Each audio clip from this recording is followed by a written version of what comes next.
Você sabe o que o arquiteto de software realmente faz, além de ficar desenhando caixinha colorida e inventando sigla? Acha que tem um perfil para ser um arquiteto, para esse tipo de profissional, mas não sabe muito bem por onde começar a se desenvolver? Quer participar um pouquinho mais ali além da camada de desenvolvimento? Participar um pouquinho mais estrategicamente do produto ou do projeto? Então cola aqui com a gente que esse vídeo é para você. Já deixa o seu Draw.io aberto aí com um monte de diagrama colorido que o vídeo já vai começar. Olá devs, aqui é Bernardo Lobato e para começo de conversa, vamos tentar já definir o que de fato é um arquiteto de software, tá? Com muito pé no chão, sem atalho e sem romantismo. No vídeo anterior, onde a gente detalhou mais sobre o processo de arquitetura de um software, a gente chegou na seguinte definição. A arquitetura de software é sobre as partes importantes do sistema, o que quer que elas sejam.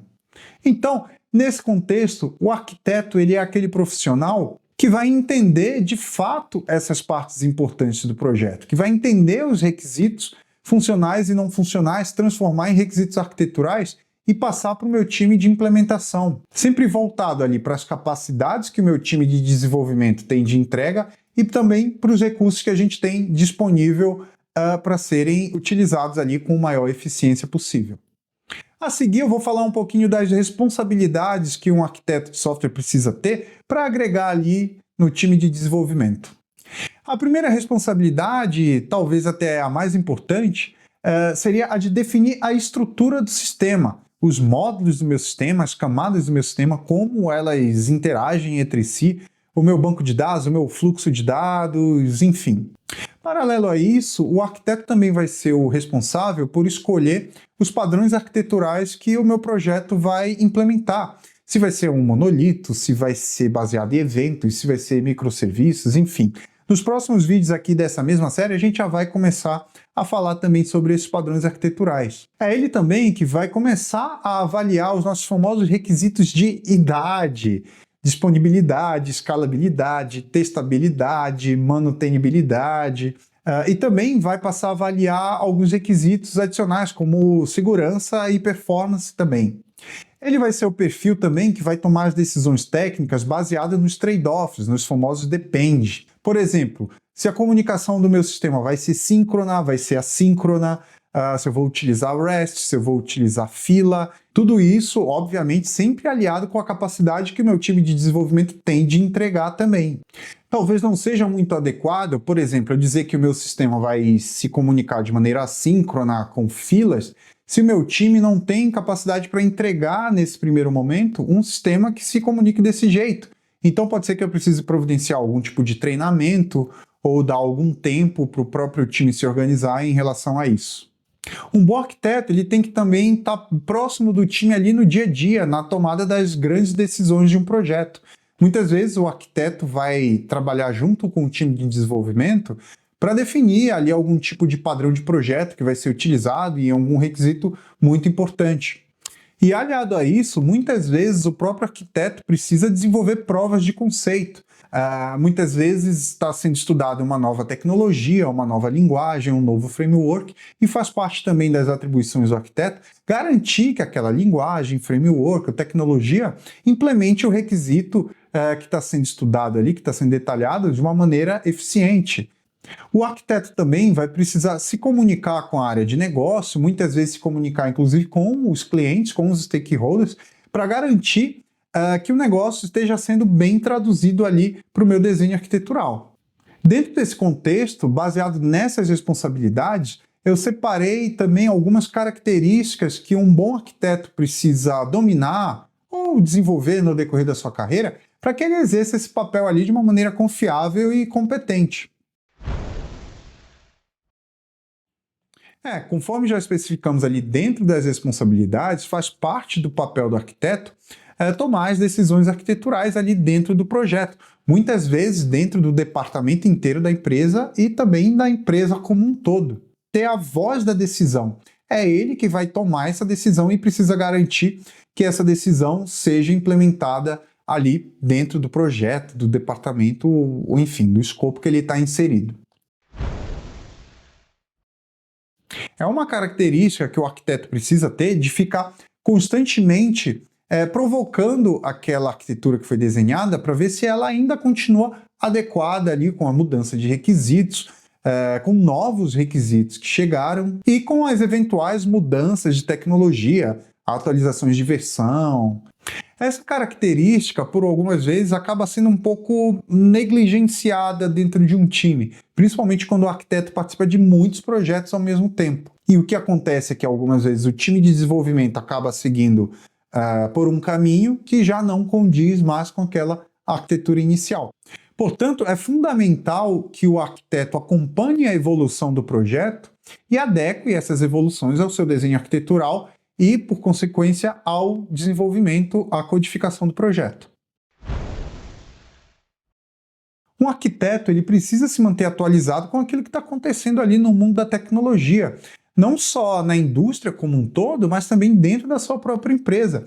É papel do arquiteto conversar com times diferentes, que muitas vezes interagem entre si, com líderes de outros times, para entender o que a empresa, o que está sendo levado para frente ali dentro da empresa e dentro daquele contexto também que o time está inserido.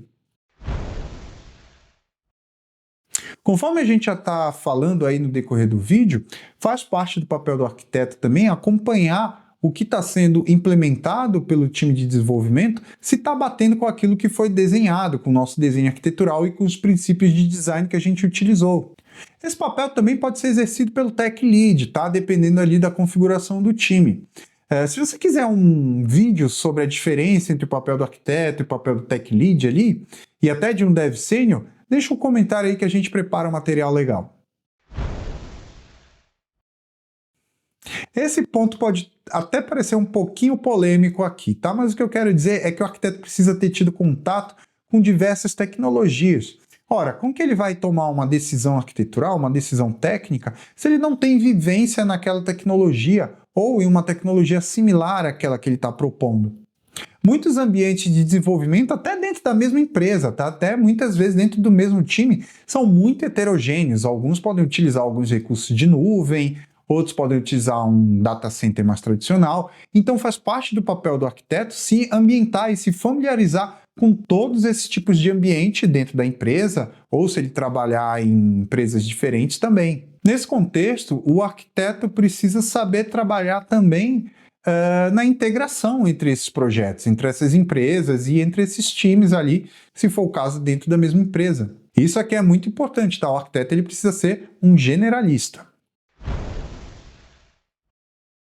Sem um domínio ali do problema, da minha regra de negócio, acaba sendo bastante dificultoso e desafiador entender o problema que aquele negócio está tentando resolver, os desafios e os objetivos daquele projeto. Se eu não entendo o negócio, como eu conseguiria transformar esse negócio para arquitetura, para desenho, e a posteriori passar para o meu time de desenvolvimento? Sem um arquiteto ter esse tipo de conhecimento, a comunicação entre ele e os analistas de negócio ou os próprios stakeholders pode ser bem complicada. Então, o ideal é que ele conheça bastante, se aprofunde bem nessas regras de negócio e no domínio do negócio como um todo. Quando eu for falar do DDD, que a gente for falar um pouquinho mais sobre linguagem ubíqua, eu vou voltar nesse tema com bastante mais detalhes. Conforme a gente já vem falando no decorrer dos vídeos dessa série, você já deve ter percebido, o arquiteto ele também é um tipo de liderança ali, em paralelo ao Tech Lead, caso essa seja a configuração do seu time. Então, habilidades como liderança, trabalho em equipe, facilitação, acessibilidade, são fundamentais para um arquiteto poder se desenvolver da melhor maneira possível dentro daquele time. Essas características, dentro de um time um pouco mais técnico, podem ser até um tanto difíceis de encontrar. Então, o profissional que consegue agregá-las acaba se destacando e se tornando um grande diferencial. Esse último item aqui, para mim, sem dúvida nenhuma, é o mais difícil, mas um dos mais essenciais. Se inserir na política é necessário no sentido de iniciar uma negociação ali com os stakeholders ou até mesmo com os próprios analistas de requisitos. Qualquer decisão que seja tomada que vá impactar em outras APIs e outros sistemas precisam ser negociadas entre os líderes dessas APIs e desses sistemas. Então, o arquiteto acaba sendo o responsável por fazer essa negociação. Um outro ponto é que muitas decisões tomadas pelo arquiteto podem e com certeza vão ser questionadas ali por POs, por desenvolvedores, até pelo próprio cliente. Então o arquiteto precisa ter esse jogo de cintura político para poder se impor ali, né, no bom sentido, óbvio, e fazer que aquela decisão que foi tomada seja implementada e que siga em frente dentro do projeto.